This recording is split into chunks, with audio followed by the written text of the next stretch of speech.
बार्शीत आमदार दिलीप सोपल आणि माजी आमदार राजेंद्र राऊत हे एकमेकांचे कडवे विरोधक मानले जातात। विधानसभा निवडणुकीत दोघांनी एकमेकांविरोधात शड्डू ठोकला होता। या निवडणुकीत सोपलांनी बाजी मारली। आता बार्शीतील हे दोन दिग्गज नेते एकाच स्टेजवर पाहायला मिळाले। तब्बल 10 वर्षांच्या प्रतीक्षेनंतर बार्शी आगाराला नवीन बस मिळाल्या आहेत।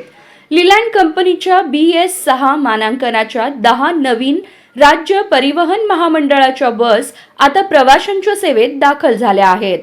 या बस सेवेचे पूजन आमदार दिलीप सोपल आणि माजी आमदार राजेंद्र राऊत यांच्या हस्ते करण्यात आलं।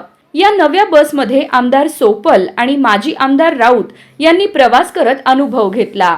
या प्रवासादरम्यानचे फोटो आता सोपल आणि राऊत गटाकडून व्हायरल करण्यात येत आहेत। यावर बार्शी मतदारसंघातील लोकांनी संमिश्र प्रतिक्रिया दिल्या आहेत।